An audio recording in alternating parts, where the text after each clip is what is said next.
So first of all, for those who don't know, my name is Simone. I'm the operating principal here at Keller Williams Legacy, and I have been practicing real estate since 2003. And I'd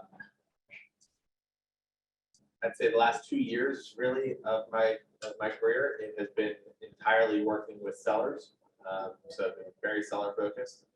And it's funny, one of the things I thought about myself was that I was the best listing agent out there, because I would go on appointments and I would get all of our listings. It was like I had like a 90-95% conversion rate. And then a funny thing happened. I started doing more marketing, going on more colder appointments, where I realized that I was relying so much on the relationship, and that I didn't really have to put on a presentation. So my presentation that I had, so to speak, presentation that I had for warm clients was not working so well for colder leads and colder clients. And my conversion rate went from like 90-95%, where I felt like I was king of the world, to about like 40 to 50%. And I was like, oh my God, what is wrong with me? I've been doing this for, at the time, like 16 years, and I have less than a 50% conversion rate on my listing appointments. So I realized I had to revamp a lot of what I do, not relying just on my charisma and good charm. And had to really be a lot more thoughtful and a lot more strategic about my conversations. And as a result, we have, my conversion rate now is about 70%. Not exactly where I'd like it to be. I'd like it really, my goal is to hit 75. So it's still a work in progress for myself. And over the last 2 years, we went from doing about 30 to 40 listings a year to about 90 listings a year. And in the last few months, in this new role here as operating principal for the brokerage, I've had the opportunity really to look at our numbers as a brokerage a lot more.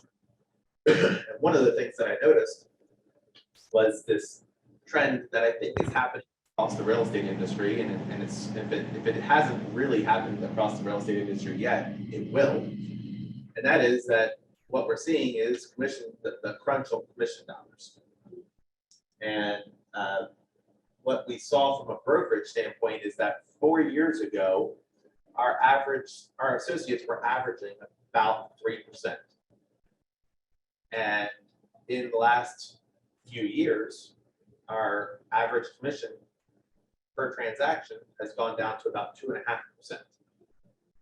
And so first and foremost, I should say, as a just to be in compliance with the laws, we're not here to tell you what to charge your clients. There is no standard commission rate. This is a conversation about being able to voice your value proposition and just be more thoughtful about your ability to increase your commission. And when I had come to Keller Williams, I had always charged, I can say what I charge, right? For sake of training purposes, you're allowed. Yeah. Yes. So I had always charged 5%. It wasn't even a thought. And when I hired my first coach, and he saw what I was doing, he'd say, well, why don't you charge 6 or 5.5 or 7? And I said, well, 5% is good. I do a lot of volume, and I never get an objection. And even as I said it, I realized I do it because it's easy. And what would it look like if I did charge 6% and I got a 1% increase on my side? And really, if you think about it, this was the easiest way to increase my net by 40%. without having to do more business. So it's about like, how do I give myself a pay raise? That's really what it came down to.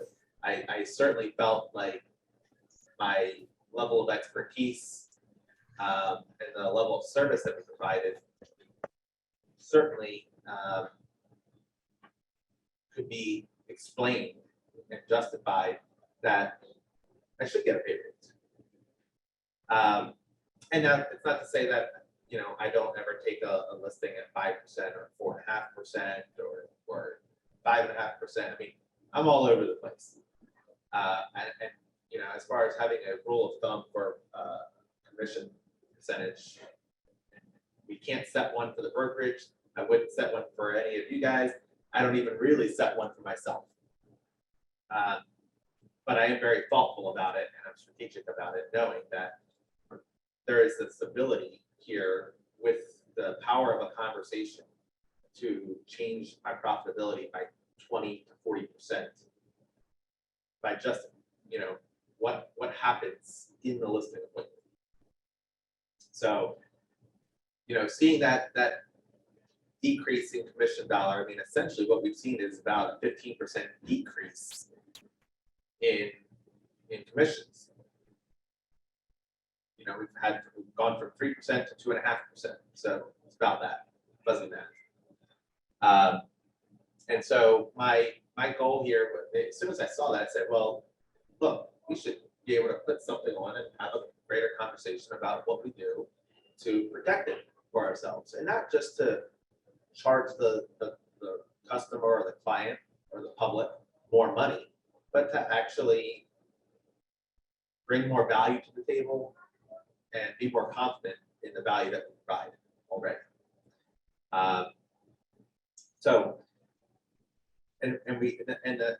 This was also about the topic of this was how to take a listing, and it's not about the price. That's really what we're gonna spend time here talking about. And part of this is because I used to try to go into a property and give the client what they want, which is what do clients want? What do sellers want? Sell their house and net more money. They want to sell their house, they want to net more money. They want to, sometimes it's not even about netting more money. Sometimes it's about netting a certain dollar amount. Sometimes they have it in their head that their house is worth X, or they won't sell their house for anything less than X. And we don't really control that. We know that. You know, our job here is to not figure out what number they want and then hit it. It's always to get as much as possible for them within the other terms that they find acceptable or desirable. And I say that because sometimes I have to remind myself in certain cases, it's not about helping the client net as much as possible, because that's not their goal. Sometimes their goal is to sell the house quickly with the least amount of distraction as possible. So understanding what they want, I think, is also really vital to all of this. But I would go into a house, and almost always the seller they want to know two questions. And this is a script, actually. This is what I say to our clients. Sellers want to always ask, they always want the two answers.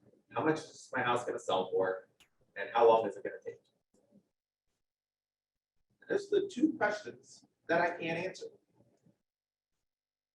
And, you know, so what we can do, what we can control are all of our marketing efforts, the kind of exposure that we give the property, the client experience that we provide, and a deep understanding and belief that they have someone fighting for them in their corner. So I realized too, when you walk through a house, when you go into a listing appointment, and those being the two underlying questions that people want answered, and I'm not going to give them in that moment. In fact, I'm not going to really ever give them that. That I have to be able to give them something else, and I have to get them to kind of switch their mindset a little bit. So there are, I think, two typical approaches to a listing appointment. There's a one-step process, and then there's a two-step process. Can anybody tell me what the heck I'm talking about? One step, two step, not a dance. Well, if I'm on the same page as you, when I hear that, I think the one step is I have all the paperwork, I'm going out and they're gonna sign the paperwork. And I'm gonna walk into the house and get the listing that day. That's kind of where we're going with this. And two-step is I'm gonna build a relationship, let them know how I can help them, let them know what I can do, the value proposition, support them, et cetera, right? Give them love. And come back to the paperwork. Pretty much. One of the steps being a time frame, like, okay, if it doesn't sell by this time, we will reduce it by a certain percentage, like having a plan. No, good question, good topic, that's a totally different topic here. Mhm. It's right along your lines, Alana's lines.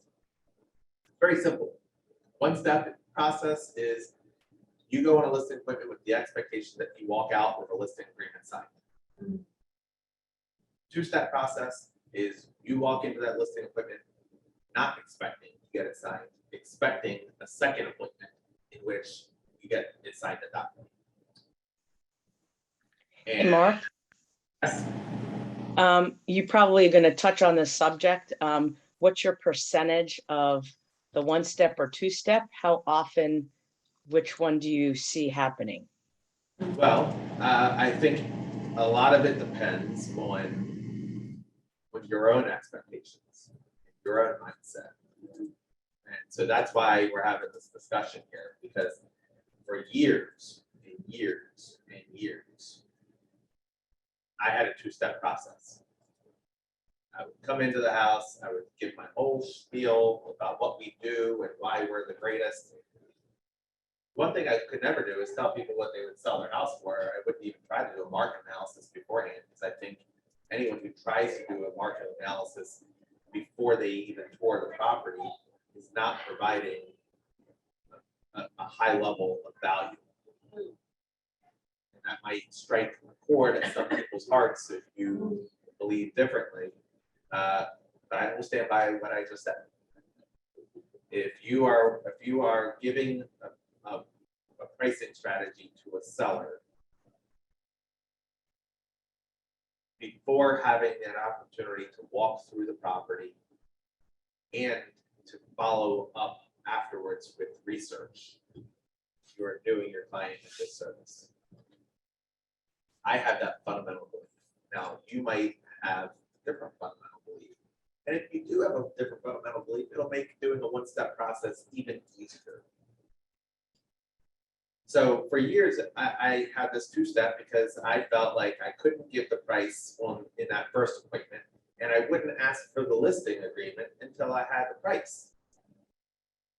Because oftentimes the seller would say, well, tell me what you think that you could sell the house for, and if I like it, I'll list with you. And so then I would say, okay, and I'd scurry back to my office, do all my research, have it all ready to go, and tell them the number, and hope that they like it. And if they don't like it, they're like, I like everything about you, Mark, but I don't like that number. You know, Susie Q says that they can list the house for $25,000 more. And then they just go in that direction. Sometimes I don't even get that response. Sometimes I don't get a response. They don't like the number. I just spent all this time and they don't like the number, and I get ghosted. So, but that's just how I did it for a long time. And I just, I was kind of set in my ways, I guess you could say. An interesting thing, though, happened when I started thinking about how I can be more effective with my time. And I think the progression of my business follows very closely to my intentionality with my time.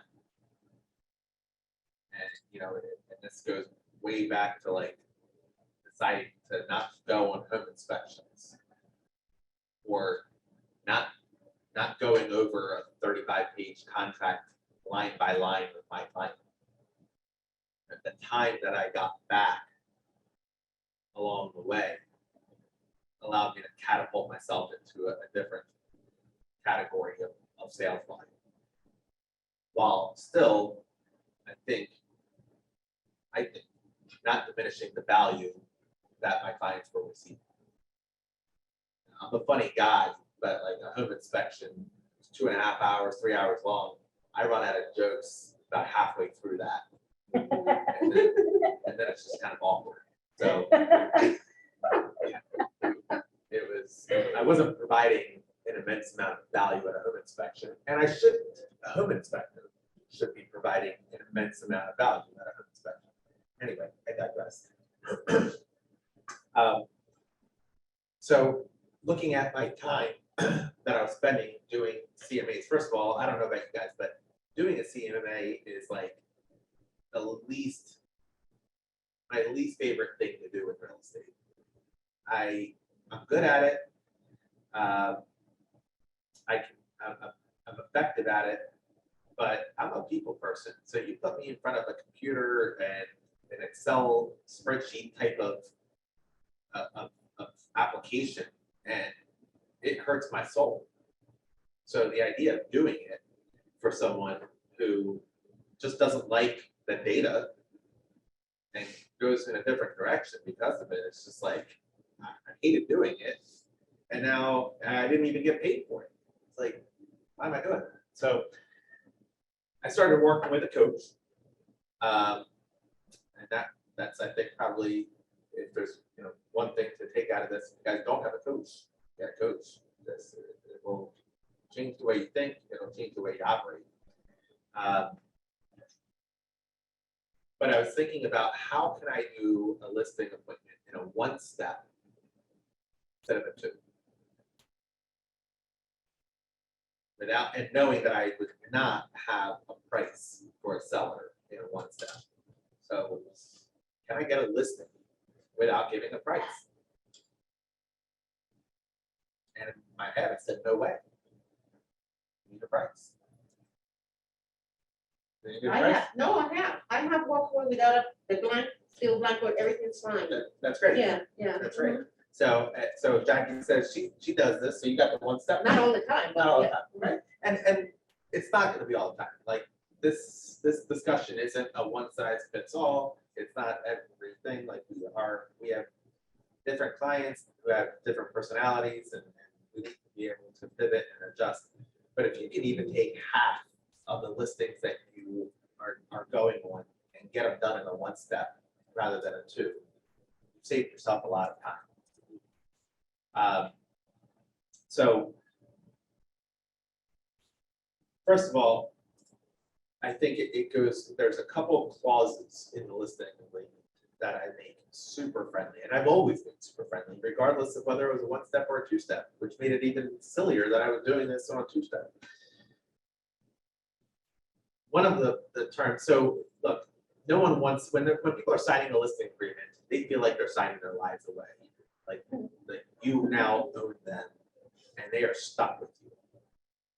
And I think the first thing in making this a 1-step process is disarming that. And completely removing the idea that they're stuck with you and making sure that they are keenly aware of it. And to do that, like for example, there are terms in the listing agreement for cancellation. I see realtors do 90 days. Crazy. I can't believe it. I see 60 days, and then more commonly, I see 30 days. 30 days to terminate. Which means that if I'm sitting down with a homeowner right now and giving them everything I've got except for the price, and I'm asking them to commit to me, and then we do the price and they don't like it, that's an objection. the way I handle that objection up front is to eliminate that time in between being able to cancel. And I've always done it.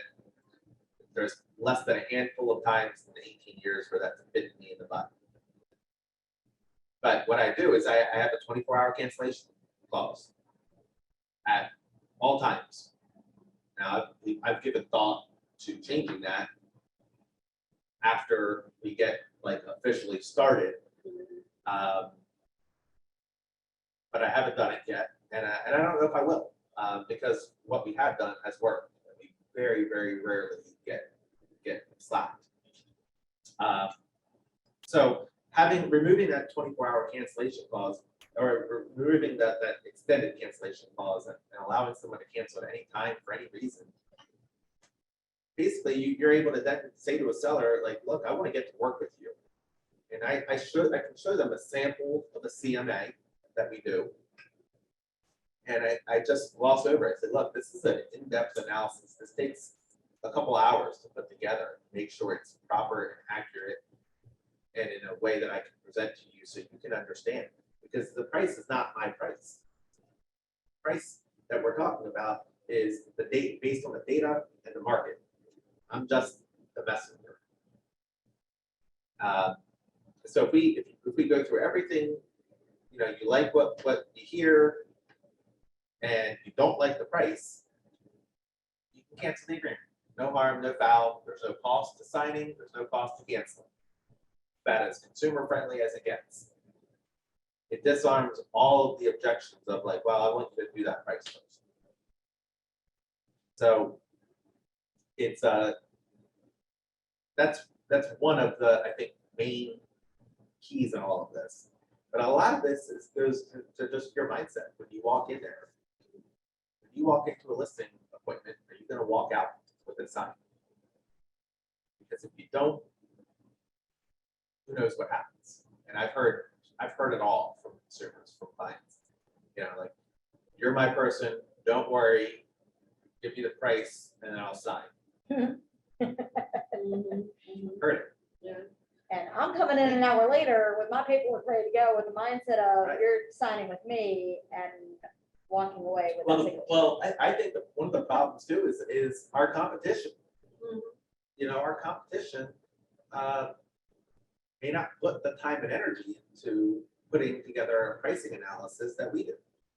There are agents that will walk into a property with a pre-written market analysis and walk through the house and then try to wedge their market analysis that they did ahead of time into your house. And it's not effective at all. It's not effective in terms of the data that they're sharing and the conversation they're having. It can be effective in getting the listing signed. But I don't believe in bruising people into a listing agreement by giving them just what they want and a glossy picture of pricing.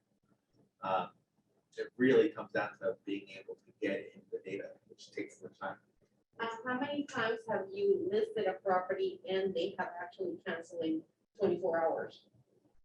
Very few. I mean, when I say very few, I've stopped doing the two-step and about 2 years ago. And we took 90 last year. I think we're at 85 right now on the year, so we're close to the same number. So that's over 175 listings that I've taken, and I want to say probably 3 or 4. So you just leave that cost because you've already invested in your. Okay. Yeah, I mean, what my cost was the time to do the CMA. No. Oh, yeah. I'm actually thinking about you listed a home and they cancel it after you do the pictures and all that. Oh. I would also probably say 2 or 3 times. Okay. You know, and Hey, Mark. Just to clarify, you used to do a 2-step, you do a 1-step now, and you do now provide the CMA in your meeting? No. there's yes and no. Yes, a one-step process. I used to do a two-step process. No, I do not provide a CMA during my one-step. So I guess in some ways, depending on how you look at it, it's still, it's a two-step in that there's two meetings involved still. It's a one-step because the listing gets signed after the first meeting. For the second meeting is not, it could be over the phone. You No, know, the second meeting is almost always on Zoom, okay, and I do a screen share okay. with the market analysis. I don't email it, Mhm. don't email it. Thank you for saying that. Yep, I do a screen share with it. Now, sometimes I will email it after that meeting. Mhm. You know, but I don't email it ahead. I certainly don't email it ahead of time. The last thing you want to do is have people trying to read it and decipher whatever it is that you put together without having the proper context. And I think context is everything when you're going over this. You know, they can see, and there's just jargon in there that they don't understand. Like, what's an adjusted sales price? Adjusted comp price, a comparable price. What is that? Mhm. You know, I also in that that CMA that I put together, I don't put the suggested list price on there anywhere. That comes from here.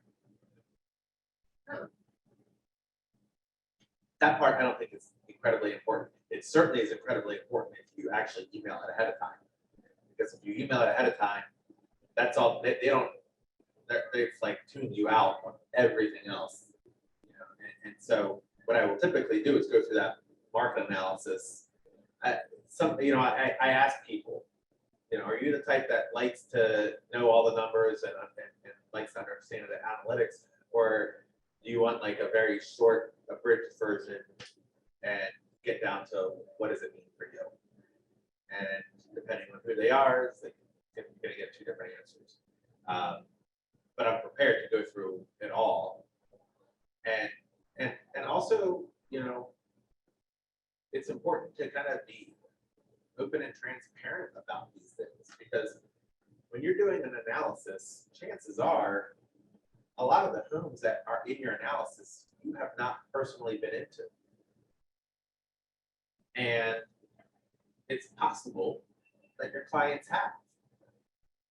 You know, if your client is looking to sell their house and there was a house that went for sale 2 months ago and they had an open house, you might have a seller who's like, you know what, like before they were really, maybe that open house got them interested in selling. So they've been in it. They have more personal experience with that comparable than I do. And so typically, first of all, when I'm going through an analysis, we're getting astray here, but it's I think relevant. I'll ask the seller, have you been in any of these homes before I start going into the details of it? That way I know. Like, yeah, I was in that. Oh, great. Like, you know, I'll ask questions. Like, it looked like that kitchen compared to yours was a little bit more upgraded because of X, Y, and Z. What were your thoughts on the kitchen compared to yours? You know, because what you don't want to do as an expert is say, well, this house has a nicer kitchen than yours. They're like, oh, wait, I was in that kitchen. My kitchen is definitely nicer than that one. Definitely more upgraded, and it was all messed up. There, you know, cabinets were all scratched up and, you know, loose. You know, we have all these nice soft clothes. Like, then they're telling you how you're wrong. I don't like being told I'm wrong. Right, Jack? That's right. So getting back to being able to get this listing signed though beforehand, before going over price, it really is about going over your value proposition, what you do that makes you good, trustworthy, what you do from a marketing standpoint, which you know, I'm not going to role play that whole thing out of what our team's value proposition is, but that meeting is everything but the price, with the caveat that in order to get the price, you want to hire me, sign with me where it's the most basic, like floor level commitment that you could ever ask for from someone. And I say it just like that. Like, you want me to spend the 2 to 3 hours here, and I'm happy to do it without you paying me anything. I just want you to sign this document that says that you'll work with me. And it also says that if you don't like my price, my breath, my stench, you can cancel at any time. And the every once in a while, you'll get some people who are just adamant about not signing on the spot. You know, I'll let it slide. Like I get like the best one that I get that I've got no response for. So if someone's got a good one, I'm all ears. It's, well, I want to send it to my attorney because I don't sign anything without my attorney reading over it first. Damn it. Like, I don't have a good one for that. So if someone's got something there, I'm all ears. But then that's fine. I'm like, all right, I get it. Have them look it over, you know, and then when you get back to me, then I will get to work for you. It's really about treating yourself like a professional. Like there's no other profession that's gonna sit down and spend hours with someone and not get any compensation for it. I can't really think about it. My financial planner doesn't do that. You know, when I was interviewing financial planners, I had to pay for them to like review my stuff and just make recommendations. If I didn't like those recommendations, I didn't have to take them up. I didn't have to continue to use them, but I had to compensate people for their time. You know, an attorney, I mean, you can't have more than a 10-minute call, initial consultation with an attorney without the clock running. So, you know, I say these things like they're so obvious, and I know they're not to us as realtors, but they should. What? So Mark, going back to something you said, when you go out, okay, so you're sitting at the appointment, Jack is your seller, and you're sharing your value proposition. You're sharing with them, like, let me get to work for you, right? Let me start this. When they come back, let's say Jack is like, yeah, I definitely want to work with you, but really, like, what, you know, just kind of ballpark, like, what price are you thinking? Yes, exactly. What's your comeback for It's that? a great question, and I have a script for that. And it's a script that I wrote in my head. That script is, look, I'm either going to disappoint you now, or I'm going to disappoint you later. If I give you a number, if I give you a ballpark, because I'm either going to come in too high or too low. So to me, it does a great disservice to you by going down that road. I know you want a price. I know it. I feel you. I want to get you a price. I want to get you a price as soon as possible. But I don't want to disappoint you either today or tomorrow. And then before you walk out of that appointment, are you walking out with the next scheduled appointment when Yes. you're coming back with the price? Always. Well, actually, you said Zoom. Yeah. I'm always first, and that's, I think, any kind of lead generation tactic. You always want to have an appointment, the next appointment scheduled, you know, and not something vague either. Like, let's touch base tomorrow, or let's touch base on Monday. That doesn't work. Touch base on Monday easily turns into Tuesday, Wednesday, Thursday, or never. You put a time on the books, you put an actual appointment on, whether that's in person or over the phone or on Zoom, you have a time committed. It's super important. I should also say too, part of this when I walk into a listing appointment, what do sellers, what do you do? What do sellers do when you walk into your house? They want to show you around. They want to show you around. And ask you a boatload of questions. Does anybody agree, disagree? They want to show you around. Yep. Yeah. So, and this is probably, and when you get shown around too, you hear stories that you like don't need to hear, like the three versions of what was the kitchen before what you're seeing is like, because when I'm selling the house today, the value that is here in your kitchen has nothing to do with the kitchen that it looked like 5 years ago and 15 years ago. Like, I don't need to hear it, but you just have to like sit there like, oh, interesting. Really, you're doing the same job that an appraiser does, where you're walking in, you prefer no one else be there, you know, take your notes and get in and get out. There might be some, you know, in some houses, perhaps some exceptions to that when you're dealing with more technical upgrades. But I tend to throw off, so every realtor that walks in the door, I would say 90% of realtors, when they walk in the door, they get a tour of the home. And one of the differentiating things that I do is when I walk in the door, they offer to give me a tour, and I say, I'd love a tour, but why don't we sit down first? And they're like, all right. So we sit down, and I try to figure out quickly where their most comfortable room is in the house. Some people that's the living room, some people that's the kitchen, some people that's the dining room.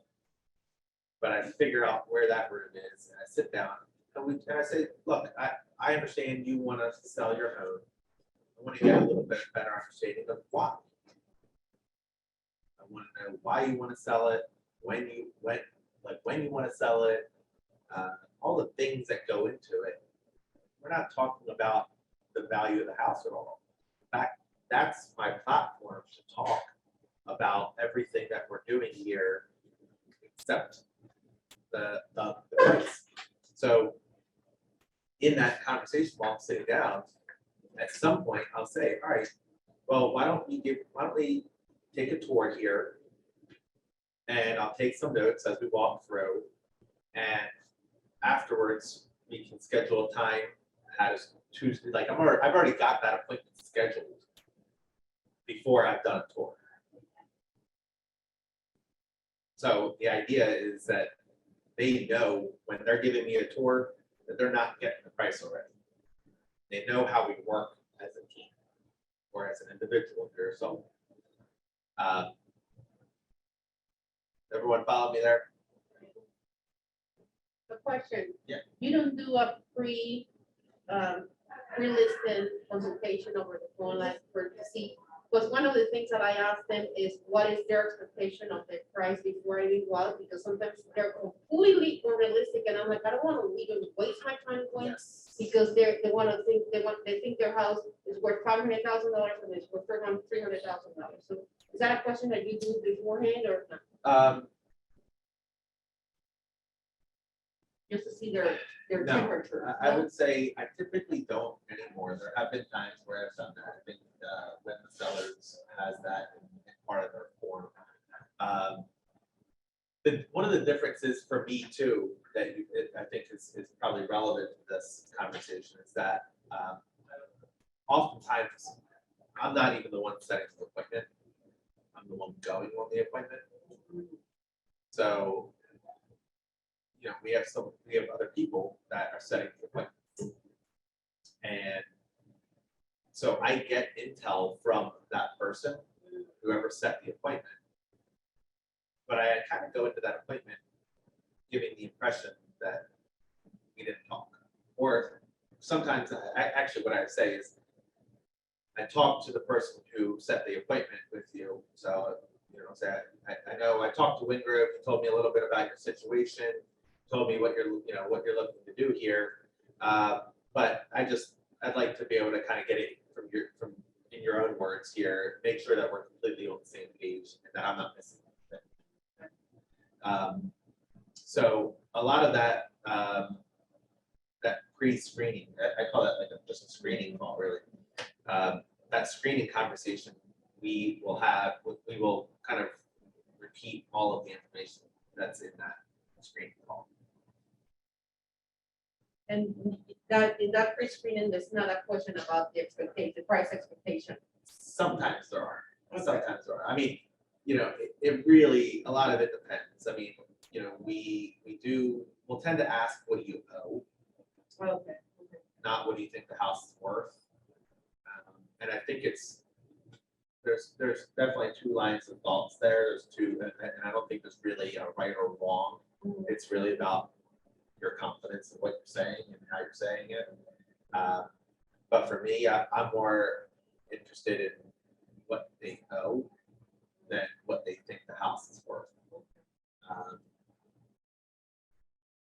Because the data, I mean, the data is gonna be the data. And if they're underwater, that's a different kind of conversation. If, you know, they're a past client of ours and we know what they bought the house for, we know what the market's been doing roughly. In this market, in the last 18 months, I have found that to be a far less important conversation. Either what they owe or what they think the house is worth, because when you are presenting the data, the motivation, I think, is most important. Mhm. Why do they want to sell? Mhm. Because they think they can make all this money? I would be digging more. Mhm. But because they have a lifestyle change, they have a kid in the house, they have a divorce, they're moving out of state. People get like, they're moving, Mhm. Yeah. you know, so it's not about like, well, if I, you know, you get the client who are like, well, if I can't sell my house for $500,000, I'm not selling. Mhm. Well, that's someone that we will dig into more. And there will also be sometimes we don't go on that appointment. Mhm. You know, I can remember one conversation that was just like that this year, where somebody had a house in Fells Point. It's like, you know, I want 375. I want you to list it for 375. I didn't even do a price analysis on it. I'm like, well, I have to do an analysis. It's like I don't really care what the analysis says. I want 375. I said, well, that's not how it works. Like, I'm not going to list your house for any price. Like, if I think I can sell it for that price, sure, but I have to be able to do my research on it and feel comfortable. It's like, well, if you don't know that right away, you know, you're not willing to just list it, then I'll find someone else. Like, guess what? Yes, it's sold. You know, like we can waste so much time and money chasing a listing that doesn't sell. Mhm. And I'll use my my line. I use it with anybody really, but it's a story more about the luxury markets. You get people who are, you know, well into the seven-figure values. You get people who think that they know way more about real estate than folks who own a $300,000 or $400,000 house. And they think that because they have more money, but they're just as wrong as everybody else. Like, they're just as novice as everybody else. And, you know, so I in the luxury side, and you guys may have heard this before, it's, you know, there's an adage of it's better to be someone's first love, their second spouse, and their third realtor. Never heard that one before. I mean, if you look at the number of homes that are 7 figures and up, and you look at the pricing history or just the MLS history, you will see that the average luxury home is sold with their third realtor, Mhm. Interesting. because their first realtor just does what they said. They do what the seller says. I want $2 million. And someone's like, I want a $2 million listing. Perfect. Let's do it. Yeah, so they'll take the $2 million listing and it won't sell. And then meanwhile, you might have had another agent came in and said, look, I'm not gonna take it at 2 million, I'll take it at 1.6. And they're like, that's insulting. I'm not listing with you. This other realtor says that they'll get it done for 2 million. Okay, good job. And then price reduction, then they get fired, then they hire another realtor who's now at 1.8. That doesn't work. And then that third realtor, they finally, at that point, they're tired of listing their house and not getting it sold. So they're like, finally, I don't have the answers here. I thought my house was worth 2 million. Clearly not. What do you think? I think it's worth 1.5. Great, let's do it. That's where the, but I give that story to luxury folks. Maybe that's why I don't get so many luxury listings. But I give it a lot at the people who I work with that are, you know, not luxury, and I tell that story to, they laugh because they get it. Like people, like it kind of puts a little bit of snobbery for the folks at the real high dollar mark, and lets them know that like I'm very relatable. Like I'm not, we're not BSers here. I don't want to put you down that track. I'm going to give you a price that's based on the data that I feel very strongly about. And if you don't like the data, then that's a different story, a different conversation to have. But it's not my price. You know, it's really funny that you just said that, because that story worked at every price level. I remember one of my first listings ever taken, they used 2 different agents prior to. It was on the market 2 different times, didn't sell, went expired both times. It was a low $200,000 home. And going into it, to Jack's point, they wanted to talk price on the phone. I'm like, well, I don't talk price on the phone. I'm coming in person, because you can't build a relationship over the phone. Can't build a relationship over price. And you definitely can't build, if you step in, if your foot goes in with price, you will 99% of the time lose. So going in there, we sat down at that table. They wanted to give me a tour. I'm like, nope, not ready for a tour yet. Let's sit down and talk. Right? Because they were still off their rocker around price, as they were the past 2 years with the past 2 agents. Why do I need to tour your house? I'm just going to leave. Right? I don't need to waste time, being intentional with time. And we sat down and spent 30 minutes pulling out every pain point and emotion you could possibly pull out for that. Man, I had this older couple who was crying over what they're trying to do, why they're trying to sell their house, to get the listing, to then talk about price, which meant talk about a lower price. But with them, they just want higher price, hire any agent. It was their agent. Right. And their pain point was so strong, and their motivation. But any agent walking in there just talking about price would just lose every time. Yeah, I mean, in my head, it's you gotta. Someone calls me and says, I want to list my $2 million house. My first thought is like, am I the first realtor, the second realtor, the third realtor? Like, yeah, if I'm the first, I'm like, all right, why don't you call me back after you're done with your first?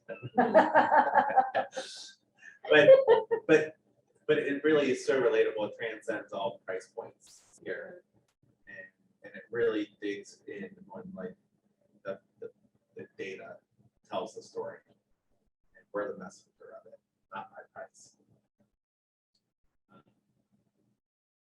Trying to think of what else here. Like I said, there's no fancy presentation. Any questions from anybody on Zoom? Anybody in the room? A few minutes left. Nothing. I silenced you all into submission. You either scared them or gave them so much to think about, one or the other. Anything that you got out of this? Oh, the house, yes, I have a few. Well, one of them, of course, is the 2-part meeting, and now never could bring a CMA. And it's funny because many times I bring a CMA and I'm like, oh, this house is horrible. You know, you make all the like the comps, and then you don't even want to show them the comps because it's going to be listed for less. Right. Because the condition of the house is horrible. Right. But even though I do a pre-listing consultation questionnaire, and I asked them, let me know, what is the condition of the house, blah, blah, blah. And they go, oh, no, it's fine, it's great. And when I walk in, I'm like, oh. Right. But, You said your kitchen was renovated. They're like, yeah. What year? It was renovated, yeah, Like, exactly. So, Well, so that's a big aha. before you go into your other aha there too, it's important, what we didn't really cover here is the CMA itself. Oh, yeah. And I will tell you, a big part of this is making sure you bring your A game with that analysis. What do you mean? Like your A game, like you better put together a good comprehensive analysis, not some fluff. What we see, what I hear oftentimes is, first of all, when I go through a CMA with someone either before or after, I will ask them, have you gone through anything like this with someone before? And the answer is almost always no. And also remind me, I know you had mentioned before, you always want to be the last person they interview, agent they interview, or the first one. I can't It remember. depends. It depends. She asked a very good question. Do I want to be the first person that they interview or the last? And that depends, because one of my screening questions is, Mr. or Mrs. Seller, are you the type of person when you hear what you want to hear, or hear what you need to hear, that you're ready to make a decision? Or are you the type of person that needs to hear all of your options, all of your choices before you make a decision? And if they say, oh, when I hear what I need to hear, I'm ready to go, I'm like, great, I want to be your first. If they say, oh, I definitely want to hear what everyone's got to say, I'm like, great, when are you meeting with the last person? I'm meeting with them Saturday at 2. It's like, all right, well, can I come at 5? So I'm now their last person. So that gives me that, it increases my ability to get it closed at the spot. If you don't do that right, so I'm glad you brought that up, because that's actually like a critical piece to being able to complete a one-step listing process here. Is that if you get that order wrong, or you do everything right, and they say, well, I'm meeting with someone else afterwards, and before I sign anything, I want to hear what everyone has to say. You're not, I wouldn't say you're dead in the water, but your ability to get that listing done in a one-step process is put. So great point to bring up, great screening question to ask.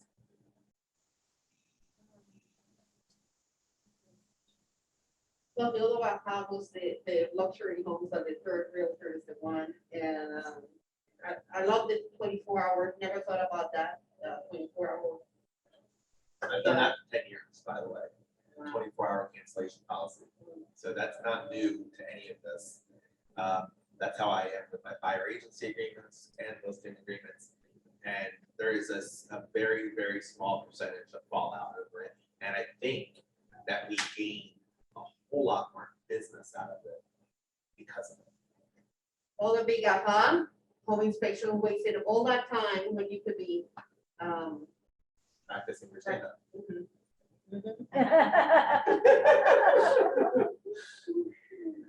Any other ahas? I know the people here in the room got it. No ahas? Hey, on Zoom? Can someone share their realistic? Jennifer, I don't think I've met you before, but I'm glad. Hi. No, I don't think we've met. Nice to meet you. Are you a newer agent here to Legacy? Not really. It's just that I'm dual career. So I have like my full-time gig. So I'm trying to transition out of that and trying to figure out how to best utilize my time. So that's where I'm trying to like build in a lot of these processes, like what's the most effective way to get leads? What's the most effective way to pre-screen? Just because, time is such a short thing for me between two careers. So. I'm glad you're able to join us here. Hopefully, was this helpful to you? Oh, absolutely. This is great. Thank you. You're welcome. Anyone want to share one aha? I'll let you go with one more aha. Well, I have another question. Oh, question first. So you guys have time to think of something that you got out of this. If you get ghosted after the first consultation by the seller, how much more follow-up would you continue to do, bang, bang, or do you continue to do it until you see that it's for set, coming soon right by another agent? So so Jackie asked, how, if you get ghosted after appointment, and I assume this really goes for whether it's an appointment or a lead or anybody, you get ghosted, what do you do? How much do you follow up? When do you just give up? Wingrove is on my team. He can see our CRM that we use, and he can see some of the text messages that I will send out to some of our clients. And when you ghost us, at some point you just have fun with it, and like I've said, I've used this one a whole lot. Like, hey, look, like, my wife, she ghosted me after our first date for like a month, but I kept following up with her. Now we're married. I haven't given up on you either.